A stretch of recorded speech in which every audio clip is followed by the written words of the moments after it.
What do you want? Yeah, so I got some questions about the debate you had with the definition guy and Yeah. just some other Jan 6. Okay. Um so one, I what is the point of arguing over the definition? Like I get with that guy because he wouldn't allow the conversation to move on and he's acting in bad faith.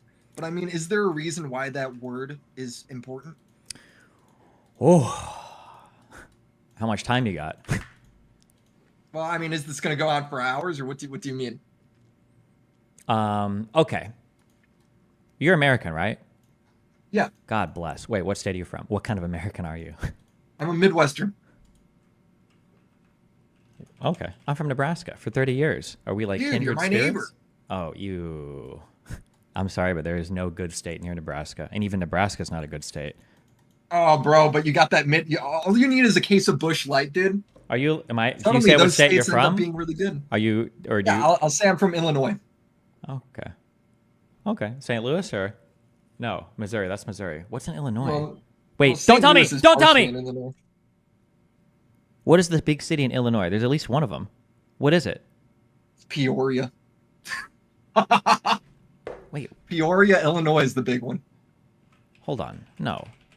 Oh, Chicago. Fuck. All right. What the Okay. fuck? All right, get to the point. Why is the word Yeah, insurrection? we to had a whole reset? ass Why civil. is that We important? had a whole ass civil war in the United States, right? Where the North fought the South over slavery and all sorts of bullshit and seceding from the Union, right? Mm-hmm. After the Civil War, the people in the government were a little bit weary about, well, you know how all these people just rebelled against us and we had a whole civil war. Should they be allowed to compete or not compete? Should they be allowed to participate in government again, right? And as part of that, they passed something, okay, the 14th Amendment to the Constitution. So they changed the Constitution and they added as part of the Constitution now, Section 3 of the 14th Amendment, which basically said that if you had engaged in insurrection or rebellion, you were no longer allowed to hold office if you had previously held office, okay? Okay. Because of this amendment and because of that section, do you remember there was big news about how Colorado had kicked Trump off the ballot? Yeah. This is what they were citing to, right? They were citing to, well, there's the 14th Amendment and Section 3, and that gives a qualification for being president. And if you had previously taken an oath and engaged in insurrection, then you no longer can take another oath. You can't be an office holder again. So Colorado embarked on trying to decide whether or not January 6th was an insurrection, insofar as the framers of this amendment had meant. And their analysis, they said, well, it was an insurrection. Therefore, we've concluded that Trump can't be listed on our ballot, so we're kicking off the ballot. Now, this is kind of like why that insurrection language was such a huge deal in the United States, is because one, they were going to take Trump off the ballot, and two, there's been at least one local office holder, I believe it was in New Mexico, who was prevented from running again for office because of this language in the 14th Amendment as well. So that's why the precise wording and intentionality and everything behind insurrection is so important on a legal level and a procedural level. And then personally, on a moral level, I believe that January 6th, and I think that the facts are indisputable, rises to far more than a riot. Now, whether you want to call it a coup, an insurrection, or a rebellion, it might depend on how you delineate between these particular terms. But I think that insurrection pretty easily and squarely would describe what happened. So is that why? Is that why there was there's no charge for it because it's just like an amendment saying if you do insurrection, it's not necessarily like a criminal offense. Okay, so there's a couple things to keep in mind here that are very fucking annoying to me, okay? Okay, so on the first part, there is no formal definition of insurrection in the legal code. Now, people will cite to 18 USC, it's not 2383, is it? Oh, maybe it is.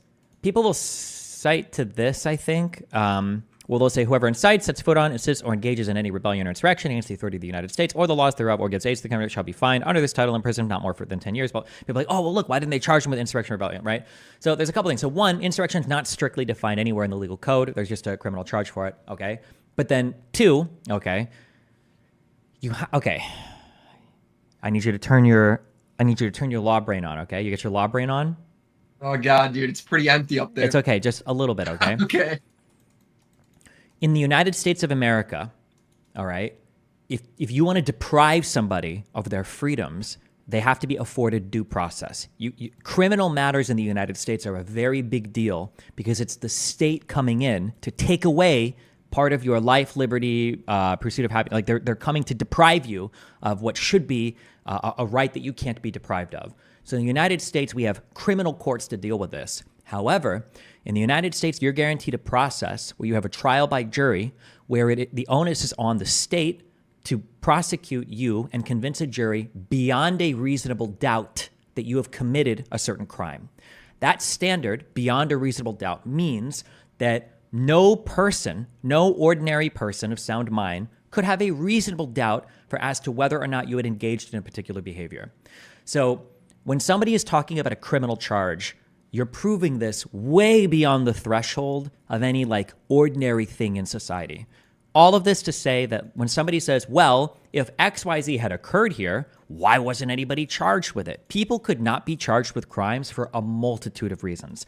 Wasn't the president of the Confederacy not even charged? Probably. I don't know if I don't know since high school since I've learned about this, but I think that's true. Yeah, I don't know if anybody's been charged with it. I don't think anybody's, by the way, internationally has ever been charged with the war crime with like genocide or whatever, or apartheid even for South Africa. Nobody was charged with that crime as well. Yeah.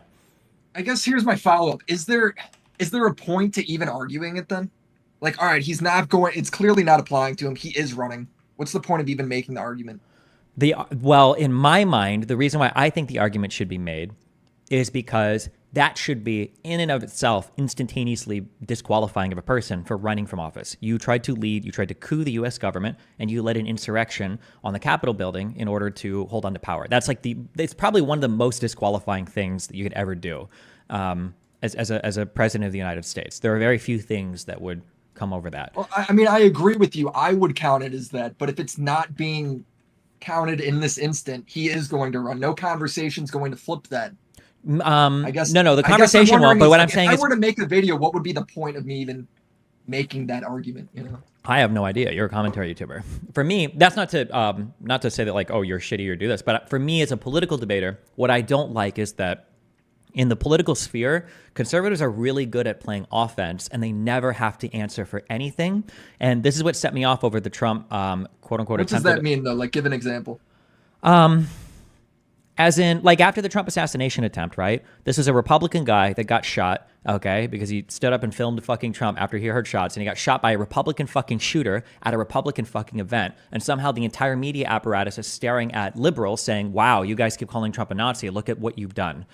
And it's time and time and time again, it feels like liberals have to apologize for things or, constantly disavow the crazies on their side, like the crazy trans people. When Biden and everybody were running for president, they had to say, no more rioting, guys. The riots aren't okay. You can't set fire to buildings. It's not okay, guys. But on the Republican side, not only do they not apologize for things, they don't even acknowledge they've ever happened. Nobody on the Republican side talked about the dude that was mailing pipe bombs to people who was a massive fan of Donald Trump. Nobody takes credit for the J6 stuff. They either say it wasn't a big deal, or if it was a big deal, it's because Antifa was there, or if it wasn't Antifa, it was because feds made it happen. Did Mitt Romney and a bunch of Republicans actually say stuff about that though, or am I wrong? Say stuff about what? The J6 stuff? At the very micro moment in time they did, but as time passes, when popularity remains with Trump, they all fall in line. Okay. Yeah.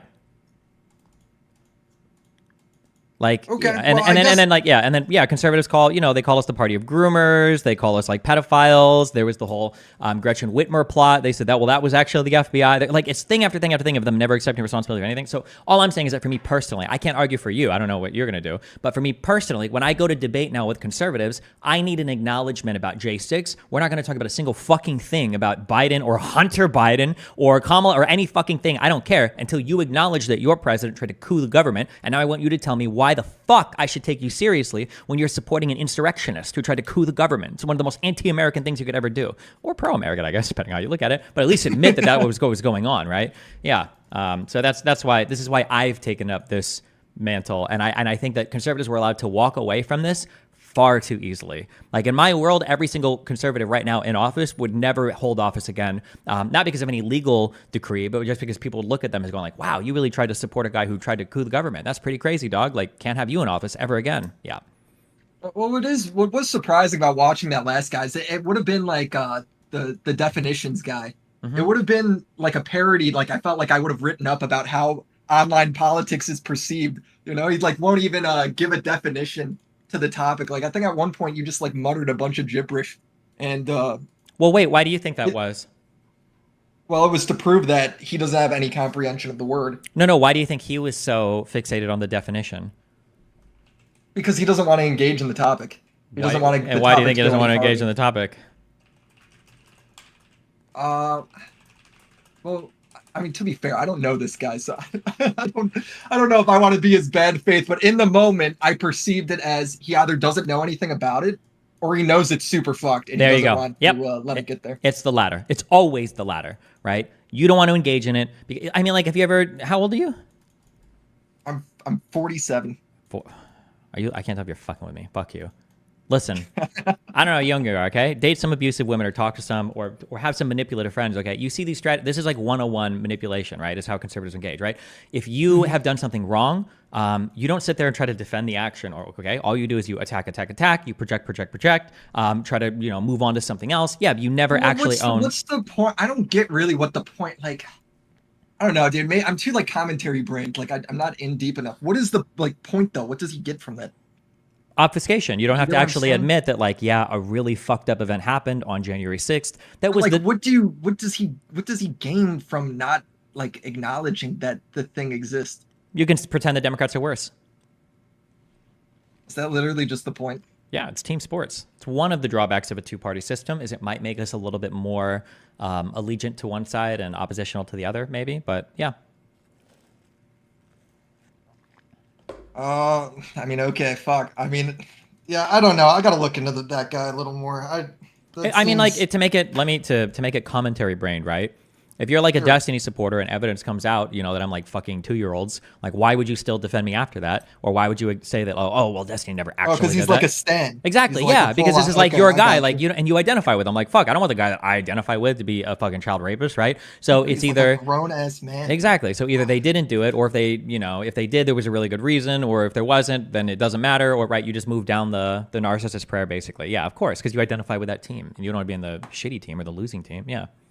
All right, here's a question I got too: is what is the point of arguing specifically over the riot? I feel like Specific. that's the least interesting point of the whole thing. Yeah. Fuck. I thought I made this clear It's like, beforehand, but maybe I should because have like made this clear. when it comes to like the riot stuff, which is the majority of what I've seen you. I saw you like your video you posted today called like arguing with tomfoolery or whatever. Yeah. Okay. Hold on. And Just then you argued with him, and I don't understand the point of even talking about yeah. that. Yeah. This is not the most important part. This is the climax. The only reason why I agreed to argue with Andrew Wilson, okay, because ordinarily he's on my blacklist, okay, because I know how he debates, and it's just not usually worth my time. The only reason I agreed to do it is because I just wanted to kind of like torture test run through like an insurrection argument, because I know that he'll give me like the strongest version of a bad faith attack against that particular argument. But if I'm seriously, he's very good at it. He's like Hey, you got what you asked for, man. yeah, he's like he's very verbally adept. You can listen to him. He'll run circles around. Like you should listen to debate Dave Smith. It was a disaster. Dude, he sounded retarded, bro. Yeah, he did, but that's because I swear to God, it that's was a fucking trolling. At okay. one point. But that's because I'm extra smart. Okay, listen. All right, I'm not trying to. I'm half joking, but also it is true. Like I'm capable of like if you listen to me talk to Boogie, right? Like I dismantled Boogie, but Boogie in front of a lot of other people can come off as kind of Good sympathetic. job, you dismantled the mentally ill guy. Fucking great. I thought you could win a race against him too. Hey, Destiny. excuse me. You guys are the commentary community, and you let this guy have a fake cancer diagnosis for 2 years. All right, so fuck you. All right. I didn't even think you'd go that far. Well, man. there you go. Okay. Okay, but yeah, I just wanted to torture test kind of like the definition of insurrection and see if he had anything I hadn't thought of. But my future debates for this particular topic are going to focus way more on the events leading up to it than just the riot absent Trump's behavior afterwards. Yeah, because I think Trump's behavior is the most important part of all this. But we didn't even touch on that really with Andrew Wilson. Well, yeah, because I guess I feel like, I mean, this is how I view January 6th, the entire, like the whole fucking riot, all the way up until I went to make a video on you, and I started like reading through the actual docs and indictment and the Supreme Court and all that shit. Mm-hmm. And it was essentially that, like, I always thought, okay, these are a bunch of people, and maybe even Donald Trump, including himself, like, thought I legitimately had the election. There was some fraud in place or whatever that had me lose. So I am protesting against that right now by marching to the Capitol. Yeah. And to me, I think like that's fine. Like if you genuinely think a false election happened, you should go protest. Yeah. Is how I thought all the way up until, I read into it and how like malicious it was. Yeah. Yeah. So that's why I don't really get the point of like. No, talking yeah, about yeah. That was just actual- one like hyper specific, ultra autistic debate that I wanted over that one thing. That's not what my future combos are going to look like. Yeah. If you want to be the first one, and then I'm probably going to try to do this with Mood and other people. I think I probably need like 2 or 3 more days, and then I'll be done doing my whole write up on this. I kind of want to walk through like basically everything that happened from start to finish, and then I'll ask beforehand like, what are your opinions on this? And then afterwards, I'll ask, were you moved on anything, or what were the most important pieces to you? And then once I've gone through that process with hopefully like 5 or 6 neutral parties, I'll probably try to make like a 10 to 15 minute video condensing what I think are the most important points. Yeah. I mean, sure. I don't know how much help I could be, like how much insight I could really provide to you, but Well, a ton, because if you're kind of like a neutral-ish third party, then yeah, I can walk through, because like there are things that matter a lot to me, because having like been involved in this, I'm like, this is the worst thing ever. But there might be other people who are like, oh, I guess that's kind of bad, but I don't even know why that's that bad. But this other thing, I actually thought this was way worse, and I might not have even thought of that. I'm like, oh, okay, I didn't even know that was as big a deal to some people. So it's just good if you need a normie opinion, I'm in, dude. I can do it. Yeah, that's what I'll be looking for. Yeah, I'll probably try to hit up Muda, and yeah. Yeah, the Canadian dude. Fucking hell yeah. Well, all you fucking, or not you, What, but you all think the that's all the part of the Canadian United States motherfuckers. destiny, or- I mean, bro, Canadians are real interested in our politics. Okay, I don't know why, right? Jesus. All right. So the other thing I got is some questions about like the Supreme Court stuff. Like the majority opinion was ultimately. I'm trying to recall here. I just want to make sure I phrase this right. Correct me if I get. Yeah. it wrong Wait. anyway. For which The case? Supreme Court for the immunity. Oh, okay, gotcha. The majority opinion was that they never had a president come under criminal charges before, so that's the reason they ended up like this is logically where it would always end up, is how I interpreted a lot of their opinion. And when I see like conservative people talk about the majority opinion and why like they stand by and why they agree with it, is they always point to like an Obama drone strike that ended up killing like an American. Yeah. And I guess I'm trying to understand like I feel like I sort of am understanding a point there, but I don't get it. You don't get the point they're making? Like I kind of get the point they're making, but I can't like articulate. The point that they're making is they're saying, okay, this is what they're saying, okay? I'll do the this They're is saying the Obama could be like charged for that. yeah. This is the informal argument, okay? The point that they're thinking is, wow, we're going to start criminally charging presidents. You do understand that like all presidents have probably committed some crimes. For instance, Barack Obama literally assassinated a U.S. citizen. Where's his due process? Like they didn't arrest him. They didn't announce charges. They just assassinated him. So if you want to start charging presidents for crimes, how the fuck could you let somebody like Obama assassinate a U.S. citizen? That's like basically the informal version of that argument. So I get it, but like also, I mean, surely that also doesn't make any fucking sense. Like seeing that he's the fucking president and the commander-in-chief of the military. Well, what do you mean by it? What doesn't make sense? Do you think that the commander-in-chief of the military should be able to assassinate U.S. citizens? No, but if it's just part of like he happened to be there and they didn't know, then Well, they did know. surely They there's went some... after that guy. I think, didn't they? I'm pretty sure they explicitly targeted that guy. No, I'm 99% sure they did. What? Yeah. Yes. A U.S. citizen. Yes. You're just fucking trolling me. No, No, way. I'm not trolling you. So what is the reason then? Well, the reason was he was working with, was it the Taliban? Didn't they call him like Taliban John or something? He was working. You have to be fucking with me, bro. There's no shot. Hold on. Oh, you're a fucking liar, dude. I'm not lying. Yeah, formal name, Taliban John. I thought they had like a nickname for him. Hold on.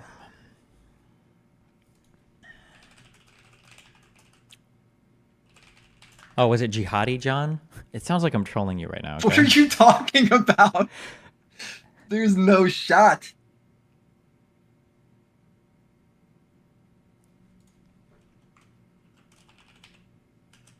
So the government gave him the nickname Jihadi John? No. This is like a media thing, I think.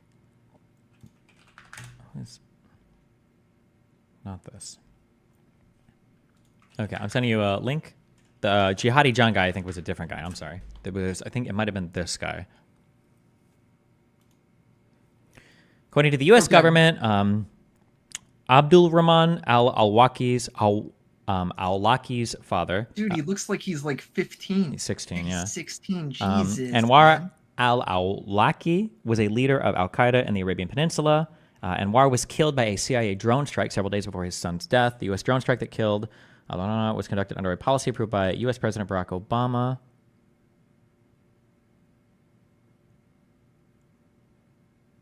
Oh, no, wait. This guy wasn't intentionally targeted then. It would have been his dad that was intentionally targeted.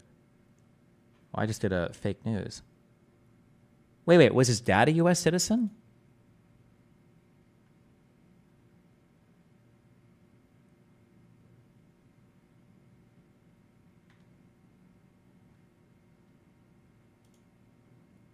Hold on.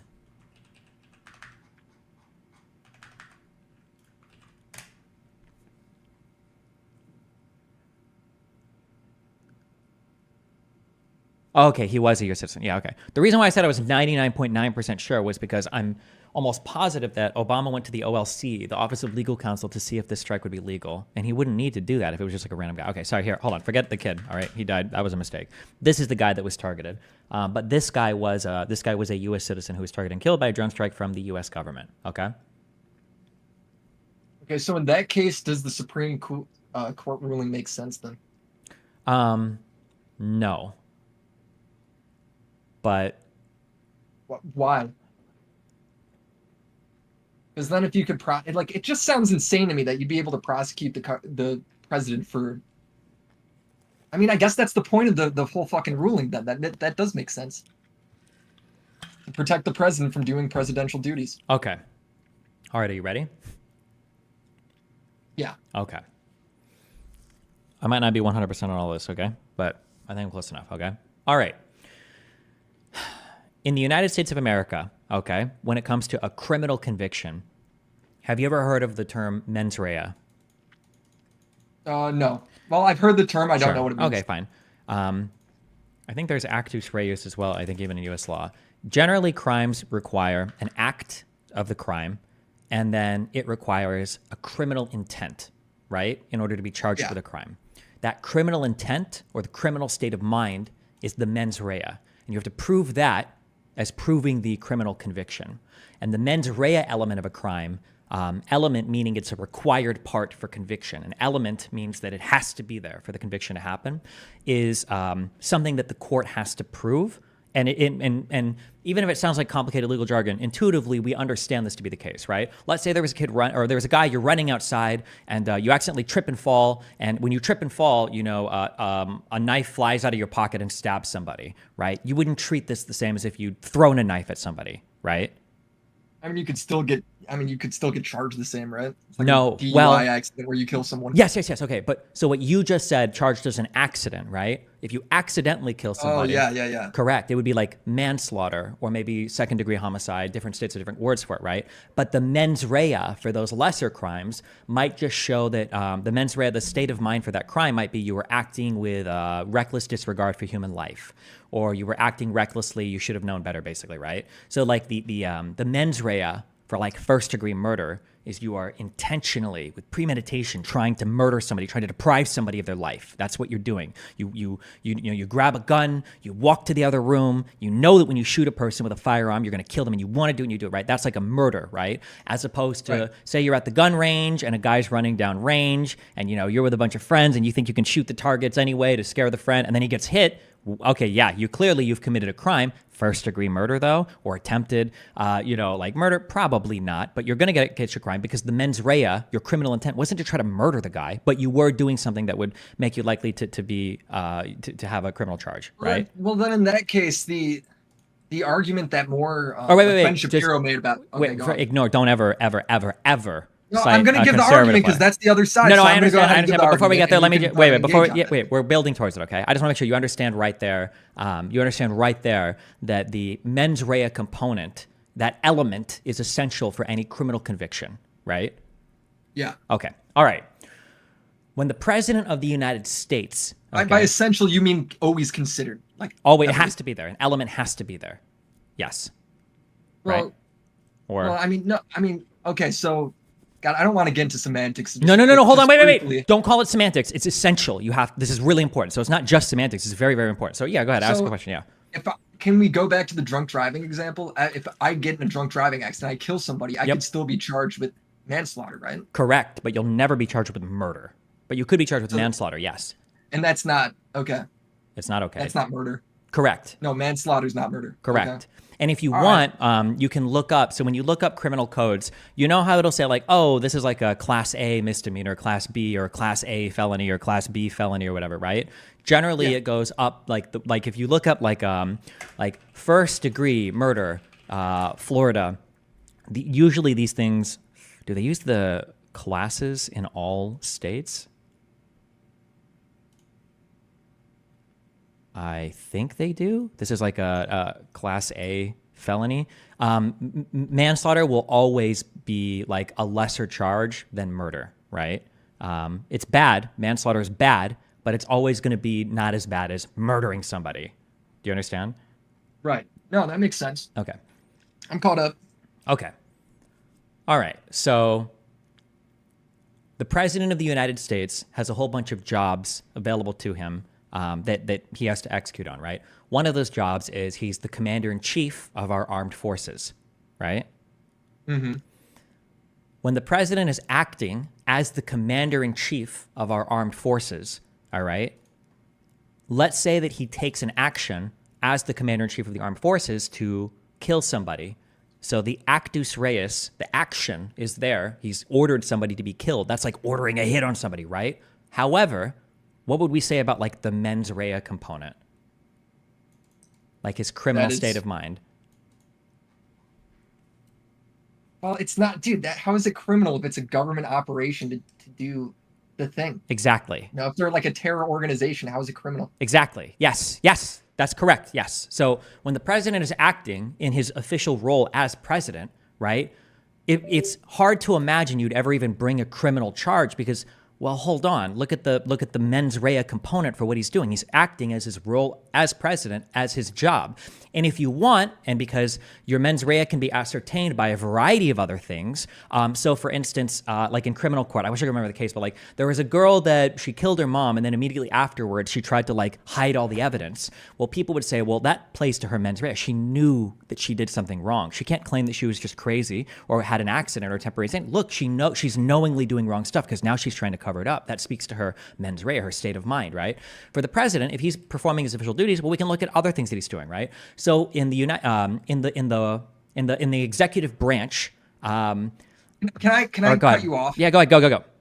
Okay, so what you just said was, isn't that the same as the consenting opinion in the Supreme Court ruling? No. When the president's doing his official duties. No. I mean, that's the same thing. It's just written out. It's not even close. Okay. And I can explain why. Okay. We can look at the president of the United States. We can look at the actions that he's doing, and we can ascertain by what he's done generally, but we can also look at the other actions he's doing. So for instance, for Obama, before he went to drone strike somebody, and this is incredibly common, you've got an entire Department of Justice, which is the legal part of the executive branch that exists under the president. You've got the Office of Legal Counsel, which gives legal advice to the president. And you've got like the White House lawyers that also give legal advice to the president. If the president goes to all of these people to do legal checks like Obama did before this drone strike, and then he does a particular action, you can tell that like, okay, yeah, everything's probably on the up and up. Like he's doing what he can to make sure that he's staying within the bounds of the law, and then he's performing an action, and that's good. Okay, we want to see that. That's a good thing. Okay, what the Supreme Court has said is that when the president is acting in the things that only he can do, that he needs to do, those things are now beyond criminal review. We can never, ever, ever ask questions about why the president did those things insofar as criminal convictions are concerned. So let me go back to are you following me so far? Yep. Okay. So let me go back. The reason why people don't criminally charge Obama isn't because we've assumed that the president is beyond criminal charges. It's because the presidents have probably acted as though they could be criminally liable, but they do a whole bunch of legal checks before they do a particular thing first. But let's say that Obama, instead of ordering the assassination of this guy in Yemen, what if Obama ordered the assassination of a guy who his wife cheated on him with? Do you think that that should be given the same pass as him ordering the assassination of a terrorist in Yemen? No, absolutely not. But wouldn't the argument then be that that wouldn't be an official act? It would be, though. What's the difference? Why would it become not an official duty just because he targets a different person? I mean, this is hard. Now, this becomes a hard conversation because this goes where I was going to say earlier. This is like essentially the Ben Shapiro argument, where it is now up to the courts to determine that now, right? Ben Shapiro makes arguments about this. Ben Shapiro is a hack fuck fraud. Okay. Well, okay, but wait, hold on. I can explain. Stop. Let me explain this. Okay. The reason why I say that is because a court can no longer make that determination. They can't. They're not allowed to even question it. No, but it says in the reading, from what I mean, unless I'm remembering wrong, it says in the reading from the the main opinion, the majority opinion, that it's up to the courts to determine what that is. No. What is? What counts as an official act on a case by? Is it? I mean, I don't know if it says case by case, but it does say that in there. I'm almost certain. No. So what the court has said is there are 3 different types of actions that a president can take. Okay. But the court invented these 3 categories of actions. One is Roberts talks about a core power. Okay. Which just means that it's an action that only the president can take, that he needs to take, okay, to do his job. These things are beyond criminal review, full stop, okay? That's just completely thrown out the window, all right? So for an example of this, have you read it all about like Trump trying to... Yeah, they made like a flow chart, didn't they? No, they didn't. Those are other things. Ignore everything you've read about this, okay? Just listen to me. I'm the only person you can trust on this, okay? But then you can go, you can read afterwards. I'm serious, okay? A lot of people talk about this and they get this really, really, really wrong. Ben Shapiro gets this really wrong, and every conservative commentator is talking about this is really wrong. I'm serious. But also, if you want to go... Well, I can't just take your opinion because it's you, bro. If you don't take my opinion for it, then I would say at least read the syllabus. I'm just hearing you out. I'm just hearing you out. No, yeah, you can. Yeah, you can. Okay, yeah, okay. I'm just saying be very, very careful with this, okay? Well, here's what I'm saying, okay? Sure. One is, okay, you've got core powers. These are things that are, Roberts calls these, I think, preclusive and exclusive, or preclusive and conclusive. Basically, these are the things that only the president can do that's been expressly delegated to the president. Of those core powers, all of those are beyond criminal review. Nobody can touch them, nobody can look at them, and you can't even use them as evidence towards other crimes. Go ahead. I was going to say the main concerning part to me was, and this came from one of the dissenting opinions, was from the judges, was that you couldn't even use evidence if it came from like an official act, like him talking to an advisor, like to determine motive. Correct. And that to me is the spookiest part, because part of me thinks that because it reads in the most like plain English. Yeah. But there's also like issues where like, so for instance, if the president was taking bribes to pardon people, pardoning is a power granted to the president explicitly, and only he can do it. Congress can't do pardons. So because of that, the president could take bribes for pardons, and you would never be able to really challenge that in criminal court. Roberts basically says wouldn't that need to be argued, and then that no. would have to No. Okay, listen. There's 3 buckets, okay? The first is core powers. There is no arguing there. That's done. It's over. You can't argue about that, okay? The second one is what you're thinking of, okay? And this is the one that conservatives obsess over. The second bucket is called, the first category of actions, the core powers. It's like presumed presidential duty. Yep, the first core powers things is granted absolute immunity, all right? Meaning that you can't look at any of those actions, you can't look at the intention for those actions, you can't use them in other criminal charges, you just can't review them at all, okay? The second thing, there's a category of actions, and these are called official acts as president, that maybe Congress could also take as well, I guess. There might be some overlap. These are given something called presumptive immunity, okay? Now, when Roberts says these have presumptive immunity, what Roberts says is that if you want to bring charges to a president, what the government first has to show, and when I say government, I mean like the prosecuting body, they have to show that if you were to charge a president with these crimes relating to this action, you have to prove first that doing so won't harm the executive's ability to function in the future, because now they're looking over their back all the time for criminal charges. And conservatives will try to say that like, oh yeah, so like, look, there's just a few things that are like presumptively immune and it's not a big deal. Now you've got all these unofficial acts. But the problem is that presumptive immunity bucket could theoretically encompass every single action that a president takes. Okay, my bad, yeah. Are you there? Yeah, I'm here. Okay, continue. You have a bunch of... yeah, the problem is that presumptively immune category could theoretically encompass every single action that a president could take. Right, so that's not like a thing where it's like, oh, that sounds scary, but we got to wait to figure that out. That's something that's already determined. In my opinion, in my opinion, the absolute immunity category was already really scary. One is because a president it's never been understood that a president is immune from criminal prosecution ever. And every citation that Roberts gives is dog shit, number one. And number two, the issue is that, are you familiar at all with the whole Rosen, Donahue, Clark, Trump stuff? I have no clue what that is. Okay, so without getting too deep into this, Donald Trump went to his attorney general and his deputy attorney general, so the two highest people in the Department of Justice. Yeah, I think I actually have read about this. Yeah, Donald Trump basically said, listen, I want you guys, and then he used another guy in the DOJ called Jeffrey Clark, I want you to send a letter to 7 states that's lying, saying I've read about this. This is listed out in the indictment, correct. And Donald Trump said that if you don't do this, I'm going to fire you, basically, kind of, more or less, right? Well, Roberts said that action in particular is beyond review. He declared that criminally immune. So he says that laid out right there in the Supreme Court doc? Correct. Explicitly, yes. He says that action is beyond review. I can read the quote for you if you'd like. So you can't determine motive from that then? Correct. Yeah, can you pull up the quote just for the Yeah, absolutely.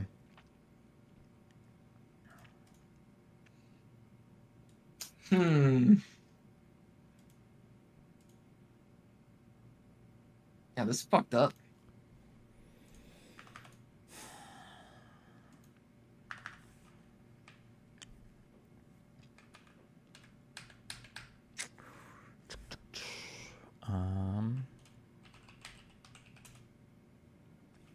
Okay, give me like 2 minutes to try to find this. Yeah, take your time.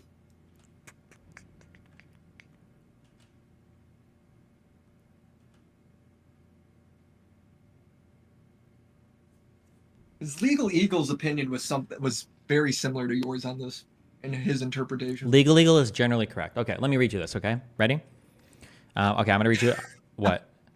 It's just funny to me that you're like, yep, that lawyer is correct. It's like, bro, you aren't a lawyer. What the fuck? Okay, here's the thing that you have to understand, okay? Don't trust me. Ask other lawyers about this. Lawyers are the highest, hubris to education person of anybody that's ever existed. They have, their opinions are way too taken seriously, and they take themselves way more seriously. Fuck, that you got to cut off.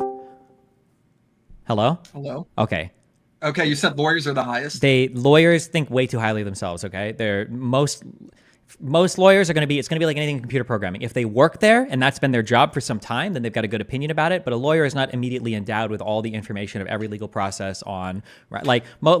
Yeah, of course. Yeah, most lawyers that have been working in certain areas aren't going to be able to pass like a civil procedure class, okay, like 5 years out of law school, okay? Like, just as a heads up, okay? So now that being said, okay, I'm a random retard on the internet. You don't have to necessarily take my word for it, but let me just say this, okay? And this applies to every single person, every single educated person in life, Willie, okay? Are you listening to me? No, I know. I didn't mean to be that critical. It just comes no, off that's as fine. funny. No, That's I know. all I'm I saying. understand. Okay. And it does come off as funny. It just showed, okay? But here's what I'm saying, okay? If somebody is educated on a particular topic, then they will beat you over the head with their knowledge on that topic. If somebody's trying to beat you over the head with their credentials, that means that the credentials they have didn't give them the education they needed to win the argument. Just always give them that, okay? All right. Let me, okay. It's like Boogie's brother. Yeah. Okay, I'm just going to read you a few paragraphs and explain, okay? Ready? So that you have the context for this. Okay. The indictment broadly alleges that Trump and his co-conspirators sought to overturn the legitimate results of the 2020 presidential election. It charges that they conspired to obstruct the January 6th congressional proceeding at which electoral votes are counted and certified, and the winner of the election is certified as president-elect. As part of this conspiracy, Trump and his co-conspirators allegedly attempted to leverage the Justice Department's power and authority to convince certain states to replace their legitimate electors with Trump's fraudulent slates of electors, okay? So he's saying here that part of what they're accused of doing is using the Justice Department to lie, right? Yes. Okay. According to the indictment, Trump met with the acting attorney general and other senior Justice Department and White House officials to discuss investigating purported election fraud and sending a letter from the department to those states regarding such fraud. The indictment further alleges that after the acting attorney general resisted Trump's requests, Trump repeatedly threatened to replace him. So this is talking about how Trump was telling Donahue and Rosen, Yeah, that he'd fire him. I'm going to fire you guys if you don't send out this letter that you're saying is bullshit, that we all know is bullshit, lying about voter fraud, okay? Yeah, I remember this. Okay. The government does not dispute that the indictments, whenever you're reading a Supreme Court case and they say the government, or at least in this part, when they say the government, they're talking about the prosecution, not like all of Congress, they're talking about like the prosecutors here, right? It makes sense, like Jack Smith. Okay. Okay. Sure. The government, so Jack Smith, the prosecution, does not dispute that the indictment's allegations regarding the Justice Department involves Trump's use of official power. So they're saying, obviously, Jack Smith isn't saying that Trump doesn't have the power to fire people, right? The allegations, in fact, plainly implicate Trump's, quote, conclusive and preclusive, end quote, authority. And then quoting, investigation and prosecution of crimes is a quintessentially executive function, meaning that obviously, right, in the executive branch, control of the Department of Justice and their investigation of crimes, that's obviously something that only the president and the executive branch can do, okay?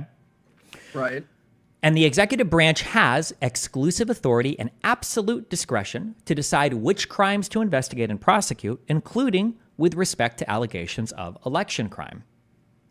The president may discuss potential investigations and prosecutions with his attorney general and other Justice Department officials to carry out his constitutional duty to take care that the laws be faithfully executed.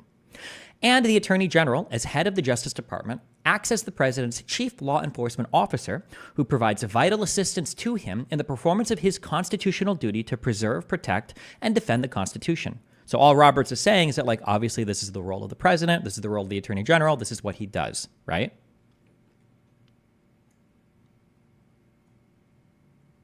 Fuck.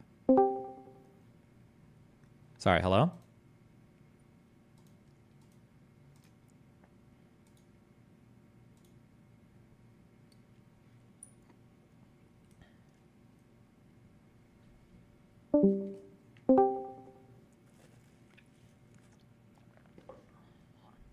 Hello. Hello? Are you on your phone?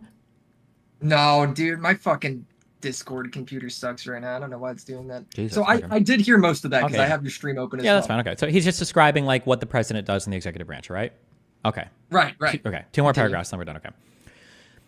Investigative and prosecutorial decision-making is the special province of the executive branch, and the Constitution vests the entirety of the executive power in the president. For this reason, Trump's threatened removal of the acting attorney general likewise implicates conclusive and preclusive presidential authority. As we have explained, the president's power to remove executive officers of the United States whom he has appointed, that's just like your head of all the department, your executive officers, okay, may not be regulated by Congress or reviewed by the courts.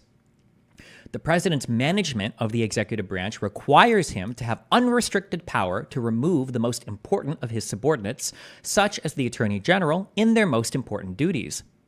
The indictment's allegations that the requested investigations were shams or proposed for an improper purpose do not divest the president of exclusive authority over the investigative and prosecutorial functions of the Justice Department and its officials. And the president cannot be prosecuted for conduct within his exclusive constitutional authority. Trump is therefore absolutely immune from prosecution for the alleged conduct involving his discussions with Justice Department officials. Okay, did you get all of that so far? Yeah. So Okay, now wait. Before, okay, I just want you to keep this in mind real quick, okay? Because a lot of people, so here's an argument, counter argument, and why it's so stupid. A lot of the arguments that have been given by a lot of people, including Justice Sotomayor in her dissenting opinion, is people say, what if Donald Trump orders a hit, SEAL Team 6, to assassinate a political opponent? And the standard conservative response, Ben Shapiro and every other hack, fuck, Harvard loser lawyer who's defending Trump gives the same explanation. They say, well, excuse me, assassinating U.S. citizens for personal grudges, that's not a power, a core power of the president, so this example is foolish. However, as I've just read to you, okay, using the DOJ to launch sham investigations and then lie to states about it, that's also not a core function of the president. But because it implicates some of his core powers, like hiring and firing people in the DOJ or discussing investigations potentially with the DOJ, it's been ruled absolutely immune. That's why that assassination in all attempt. Circumstances. And also what? In all circumstances is what you're saying? Yes. That's what Roberts has said. So this conversation is beyond review now, meaning that a court can never look at it, ever. No prosecutor can touch it. It's beyond. It can't be used as evidence, as motive. For anything else, correct. Yes. Yeah, that's fucking crazy. So they just ignore all that, huh? So I take that back. They don't ignore it. They just don't acknowledge it. What do you mean by don't? Who is they, and what do you mean by acknowledge? So I've watched a couple of conservative lawyers. I forget their name, but just to hear like what their opinions were on it, and of course Ben, which please don't go on another rant about him. I get it. They don't acknowledge that he can't have like his conversations with staff don't count as can't be used as evidence. They do. They focus on like the murder. No, they say that. They say that they can't be used as evidence. Correct. No. But specifically Ben Shapiro and the conservative lawyers, they don't ever like talk about that when they review the Supreme Court case. Like Ben's got a 50-minute video talking about it. They probably don't talk about it, but Robert's rationale for that, okay, which is ridiculous. No, I understand Roberts. No, wait, you don't. Yeah. Okay. I'll tell you, and then this, if you were to question them, this is what they would say. What Roberts says is, okay, well, if you could use the president's official things that he's got criminal immunity from, if you could use those as evidence for other crimes, well, that defeats the whole purpose of the immunity. So that's why we're not going to even let you bring them up as evidence for other crimes. So I don't even know how many of these other guys actually read the case, but that's Robert's explanation, and they would likely give the same explanation if they were pushed, if they've read the case. Yeah, that makes sense. Fuck. That's crazy, bro. Also, as a real quick thing, because some people say this and it's not true. So I've got a Super Trumple in my kick chat. He says the House and Senate can use it to impeach him, then the courts can go after him. That's not true. No part about that is true. And the court explicitly Why would said, they ever impeach him too? If it's a split. Yeah, of course there's that as well. Yeah, but I don't know. I don't fucking like. What's the point of even talking about impeachment when it just wouldn't happen? I mean, unless he like fucking nuked a city or some crazy shit, I suppose. Sure. Yeah. Let's see if I got any other questions. Give me a second. Mm-hmm.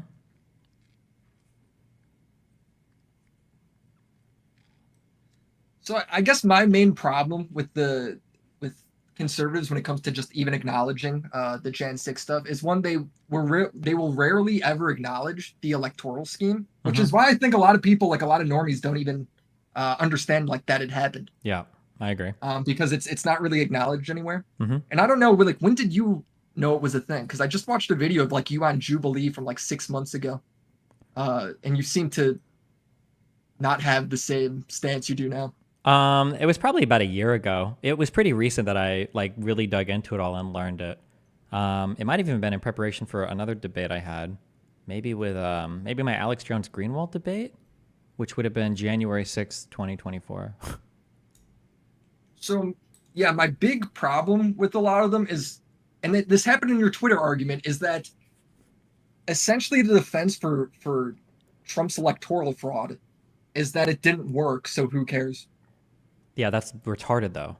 Like, there's a crime of attempted murder, right? It is fucking retarded, right? Yes. I just don't understand how that's the best possible defense you could come up with. It's unbelievable. Yeah. If you listen to my long-form conversation with Ben Shapiro, I bring this up, and Ben Shapiro says his response to me is that, well... Oh, fuck, hold on. Yeah? Okay, go. You bring this up. Yeah, Ben Shapiro's response to me was, well, the guardrails held, so that's okay. That's an insane argument. Yeah, that's unhinged.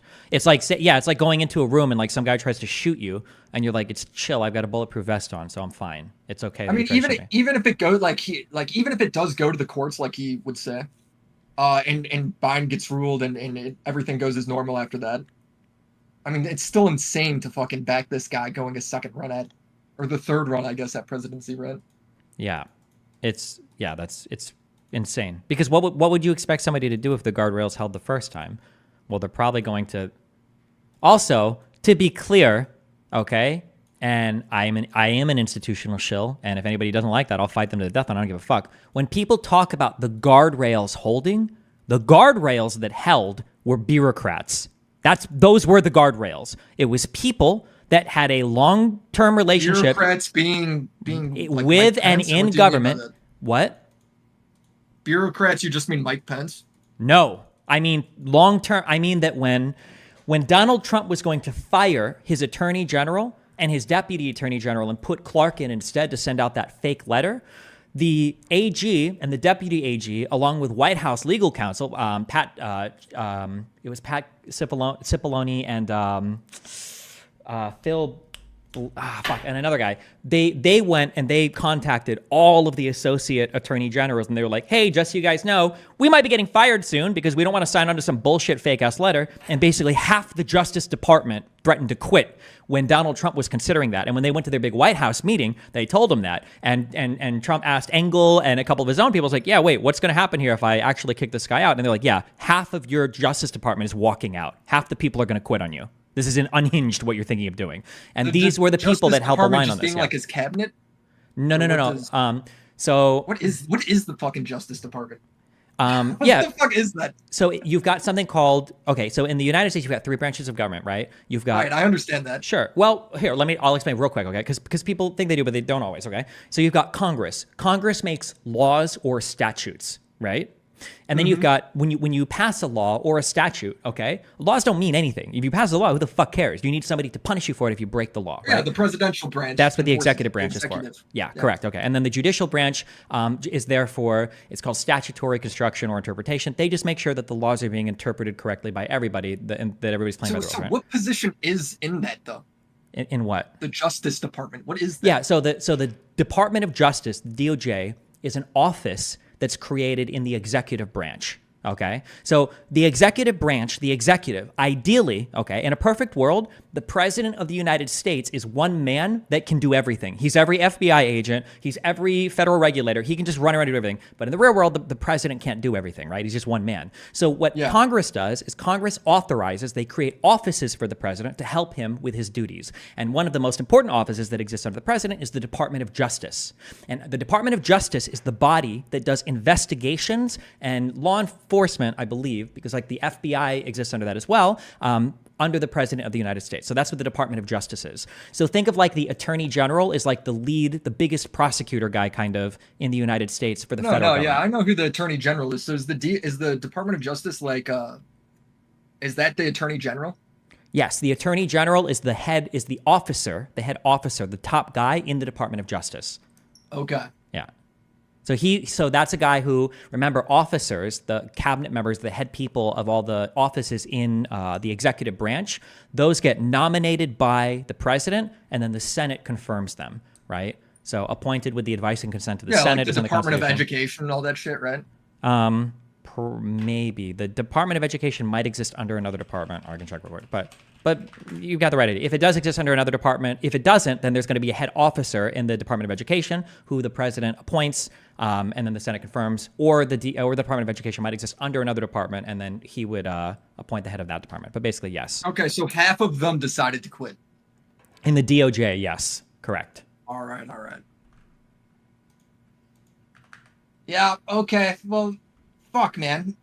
Thank you. This was a lot of information I gotta comprehend now. Yeah, you're good. Look further into. Yep. If you want, so this was my plan, and then you can tell me if you think this is good or not, or how you would change it, right? So I've almost finished writing up basically everything that happened between all of the fake election fraud claims, all the stuff leading up to J6, basically, and then what happens on J6 and then after. So what I want to do is talk to basically a bunch of kind of like normie people and then run them through all of this to see what changes their opinion the most, what doesn't, what's important, what needs more explaining. And then after I've done that like 5 or 6 times, I'll try to make like a short, like 10 to 15 minute concise video explaining everything. Do you think I should do this with like one person at a time, or should I grab like 3 people at a time? Like, would it be better to run through all of this with you and then Mudahar and then somebody else? Or should I just have like 5 of you all on the same call and run it down? Or what do you think? How would you structure that if you were trying to do that?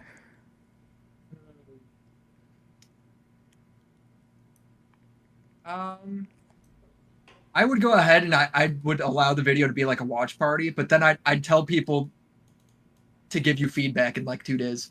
That makes sense. Like let them sit it over.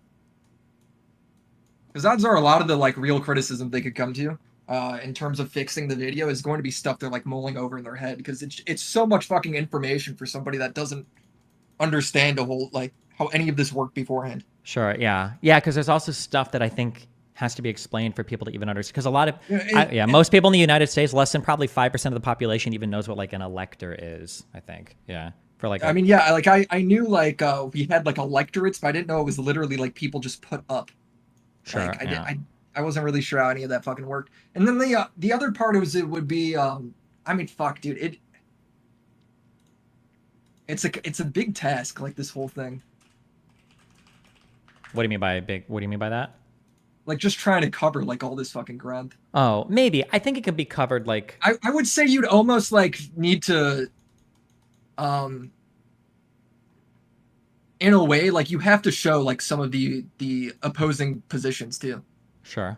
Yeah, I can. Like Yeah, I can you definitely have cover like that. Yeah. you know just sort of like the default points. Like if the fucking default conservative point is it didn't work, so who cares? Mm-hmm. I mean that's worth like bringing up, you know. Yeah, I think so. Yeah. Let's say also the on videos that are fucking like in my experience, videos involving like stand topics, like topics whether it's like people that are really big fans and they're all emotionally invested in all that shit. Mm-hmm. I'd say like in those sort of videos, the tone of the video matters more than anything. So the video doesn't need to be polite. It doesn't have to be like a fucking nice video. But if the video's tone is this is fun, this is us uncovering an investigation mystery shit, well that's a lot more Compelling. tolerant Yeah. and compelling than like yeah, and compelling than like, oh, here's this fucking angry lib like going on a fucking rant. You know, like nobody wants to hear that. Like people like make it like it's a fucking mystery we're diving in. Like there's some fun ways to frame this that makes it because you're never going to convince like probably like half the problem I have with watching some debates. Mm-hmm. And this isn't like a you problem. This is just the problem with people not putting forth a good faith debate, right? Is you're never going to convince him. Your goal is to convince the masses, right? All the people that don't know and that are able to be swayed. You're Yeah, of never going to course. convince The them. the approach I'll have for like a debate versus like a prepared video or something is going to be way, way, way different. Of course. Right, Yeah. right. So if you don't want to, tone is a big factor in videos like this. Mm-hmm.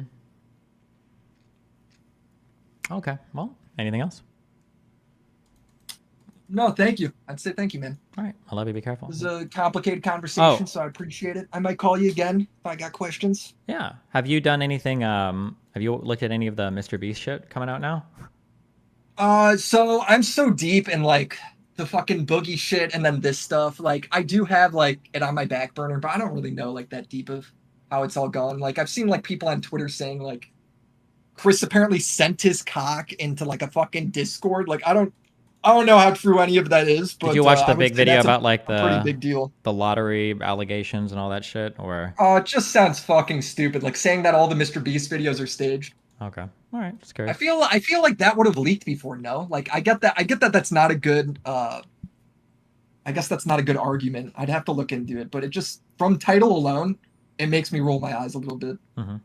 But who knows? Maybe there's something there. I'd have to look into it. Okay.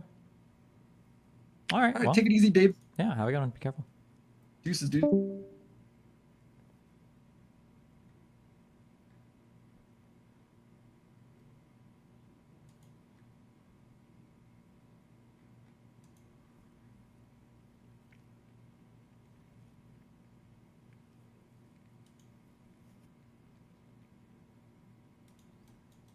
Fuck. I feel like I shouldn't be accepting this guy's debate offer.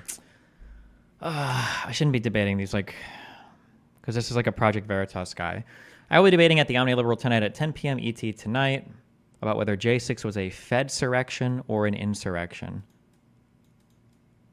It's just going to be, this whole debate is going to be him saying, look at all these people that had federally informed before, therefore, it was like a federal insurrection. That's what it's going to be.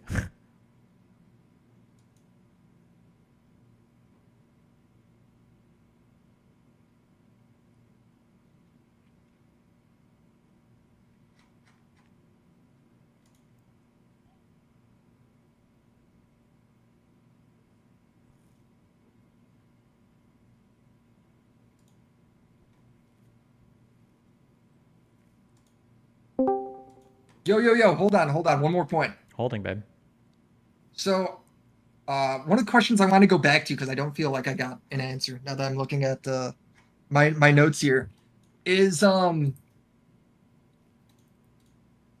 it comes to debating people about the word like insurrection, why not just like, is it worth just saying like electoral fraud or like a like attempt to throw out the election? Like I guess I don't understand. Like I feel like there's a way to circumvent people that won't engage with that word. Because the people that won't engage with the word don't want to engage with the actions. The reason why people don't like the word insurrection is because what they want to think is that it was just like a random riot that broke out. That's why they don't want to use the word insurrection. Right. So why not say like electoral scheme then? Because then they can't do that. Because it wasn't just the electoral scheme. That's a weaker version of my argument, which is also, it's okay. If people even just argue that, that's fine. But the January 6th violence was premeditated, and it was a part of Donald Trump's plan that he both planned and executed on and was partially successful with to try to use violence to enact his elector scheme. That's why it wasn't just a coup. It was a coup and an insurrection, or an attempted coup and an insurrection. The violence was a planned part of his strategy. That's what he wanted to happen. It's what he wanted to do. But if there's no violence, isn't it still insurrection? Well, there was violence. No, but if pretend there isn't, wouldn't it still be an insurrection? If you're lacking if you all the illegally put up electors to illegally throw out the vote, that no, the January 6th part was the insurrection. Absent all the violence or like crowds of people doing stuff, you would just call that like an attempted coup, basically. What Donald Trump did was an attempted coup. January 6th was what's the difference between insurrection and coup? I think a coup is when you okay, hold on. My insurrection definition is very well grounded. My coup one is not as much, but my understanding is when you talk about a coup, you're talking about somebody trying to subvert the ordinary process of like choosing leadership. So basically, you're holding on to power, or you're trying to steal power in an illegitimate manner from some kind of government. That's a coup. You're trying to overthrow the leadership using extra legal means or illegal means. Yeah. I mean, in layman's terms, they are pretty similar, though. No, it's just so like for instance, like a coup would be like let's say Donald Trump. Let's say Donald Trump figured out that like if he pushes a button, Biden's like locked in his house and he can't get out. And so Trump just like pushes that button and now Biden can't escape his house. And Trump is like sitting in Congress and he's like, oh, Biden didn't show up. I guess I'm still president. That would be like a coup. There is no insurrection there. There's no violence, nothing like that. No crowds of people or anything. That would just be a coup. Yeah. So a coup is the Star Wars meme. What happened in Star Wars? No, you never seen Revenge of the Sith where he's like, so this is how democracy dies. Oh, I blanked those all out. With rounding applause. But possibly that might have been a coup. I don't remember. Oh, God damn it! So I did. I saw it. I just spent a long time. I don't remember the politics of the prequels. My bad. It's the plot of the movie. It's not the. I mean, I guess it is the politics of the prequels, but fucking God, dude. So okay, run that by me one more time. Mm-hmm. Yeah, a coup is basically just trying to like steal power illegitimately. Doesn't necessarily involve violence. Insurrection is like a huge crowd of people are fighting against to contravene or fight against like they're opposing some type of process in the federal government. It doesn't even necessarily have to be for power. Like an insurrection could be like there have been historical examples of insurrections where the first one, I think the Whiskey Rebellion, was the federal government for the first time tried to pass a tax, and a whole group of farmers, I think, didn't like it. They were like, fuck that. So anytime the tax collectors came, they all rose up and they tried to fight against the tax collectors to send them back. They were resisting that particular implementation of federal law, right? That was an insurrection against the government. But they weren't trying to like overthrow the government. It has to do with federal taxes? Yes, because they didn't want that. They didn't want to be federally taxed. So you could have an insurrection that's not a coup? Correct, yes. Insurrection doesn't mean you're trying to overthrow the government. That would be an insurrection that leads to an overthrow of the government or is trying to, you might call like a rebellion, would be when you're like levying war against the United States. So an insurrection can be insurrecting against things that aren't just trying to overthrow the government or take power. Okay. Am I satisfied with that? I guess so. For now. The problem with these words, there's two huge problems. One is that like the words are so fucking lame. They're such a lame part of this argument, dude. Yeah, well, the problem is that like we just don't really see much of this in the United States. Look what he did. Like I don't fucking. It's so stupid. Having to argue like this other shit just feels so fucking dumb. It's why like Muda in that one Tom call was just like, what the fuck are we doing? Yeah, no, I mean, like, I kind of understand, but just remember that the reason why the word is being argued about is because they can't fight on substance. They want to argue about the word because if they don't have the word, then they just want to call it a riot and that's it, right? I'm just trying to think. Like, I don't even think if I made a video, I would have to engage in like a lot of these fucking words. Yeah, maybe, yeah. I'm just thinking like fucking out loud, I guess. You could also like, you could not use the words and you could just describe what's happening. I wouldn't necessarily be opposed to Right. that. Like if That's what I somebody, mean. I wouldn't do this as a political commentator because I feel very strongly about this, but I wouldn't be opposed. Somebody said January 6th was a massive riot where people showed up and their goal was to try to overthrow the election results, right? If somebody described it that way, I'd be okay with that. But a conservative who's saying, I don't like the word insurrection, they're never describing it as a riot to overthrow the government. They would never say that, right? That's my issue, you know? But if somebody described it that way, I'd be like, yeah, I'll take it, sure. Yeah. Okay. I mean, I think we're all on like I'm on the same page where to me it all just fucking means the same thing. But Sure. I get the nuance of it. It's just in a way I'm fucking annoyed that it's even a point. Mm-hmm. Sure. Yeah. All right. Thanks, brother. I'll have to be careful, babe. What a clown.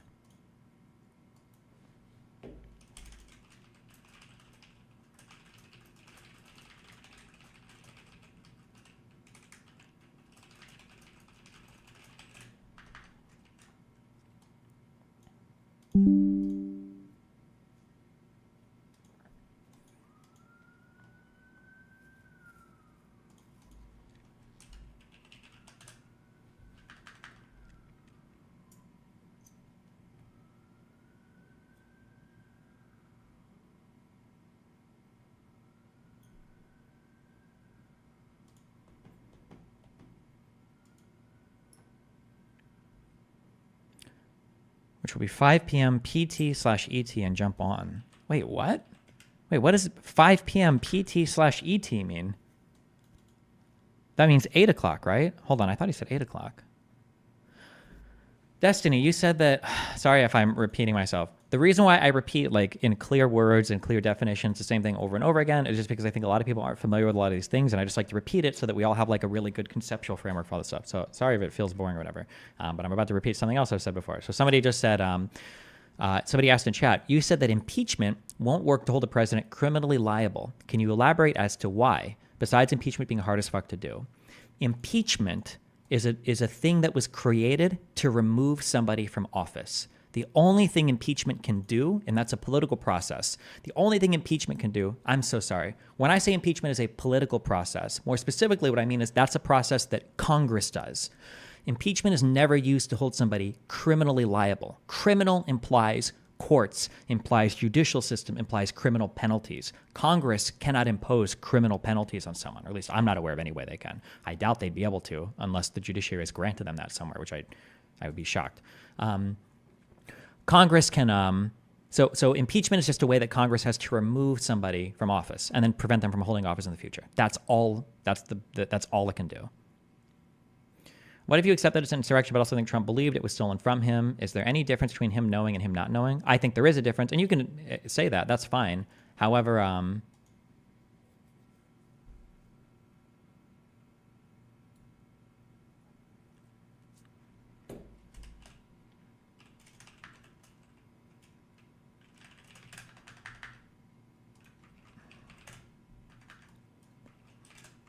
sorry, if somebody wants to start with it was an insurrection, but it was justified, then fine, we can do that. At least we're starting from a more honest, place. I'm fine with that. I still would argue against it being justified, but I would prefer that starting place. Okay, what did this guy say? I'll be back to my broadcast studio at about 5 p.m. PDT, Pacific. That means in 3 hours, right?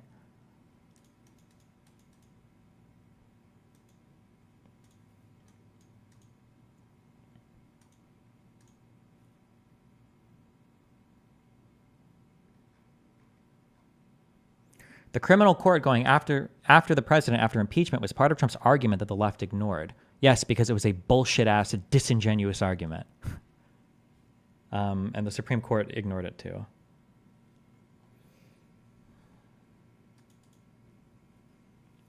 Right, but isn't the conservative argument that the criminal trial would follow an impeachment?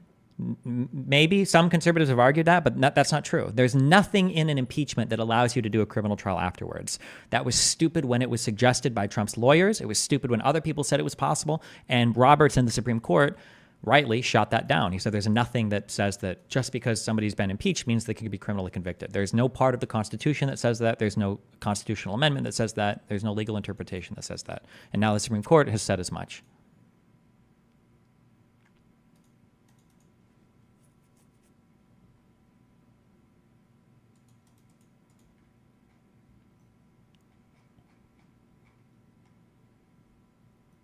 Time guys, there's a pic of J6 today. BZ.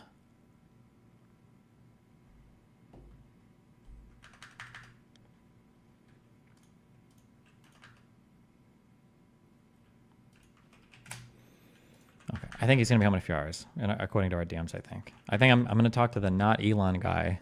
I think in 5 or 10 or in about 5 minutes. I don't know why.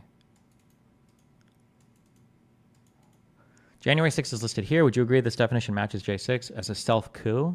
Potentially, sure. But it was an insurrection as well. January 6th, I think, was the culmination of a coup, or was an attempted coup that ran concurrently or utilized an insurrection as part of its strategy.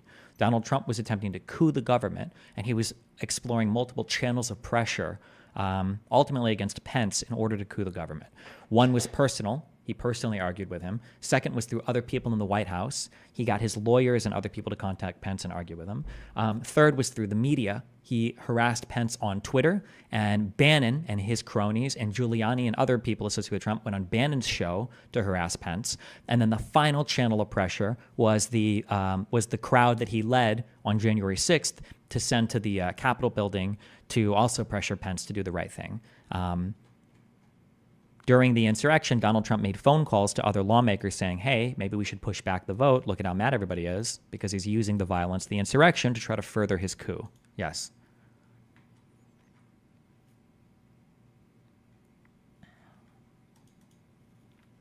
Stream is always 50% more quiet than everything else on YouTube. Classic. You have hearing problems, you should go to an audiologist and get your shit tested. You have absolutely suffered some kind of permanent hearing damage if you cannot hear the audio on this stream. Something is wrong with your ears. Good luck. Was the false slate of electors part of the coup? Correct. That was part of the coup attempt. Yes.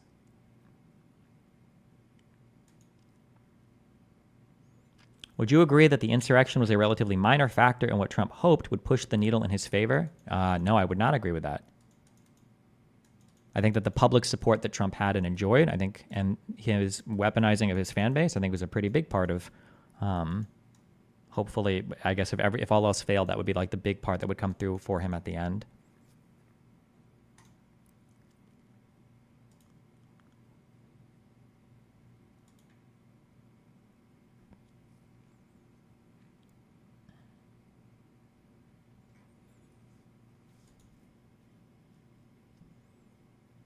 If Trump believes the election was actually stolen, shouldn't he encourage violence? Sure, he can, but he's in full rebellion, right?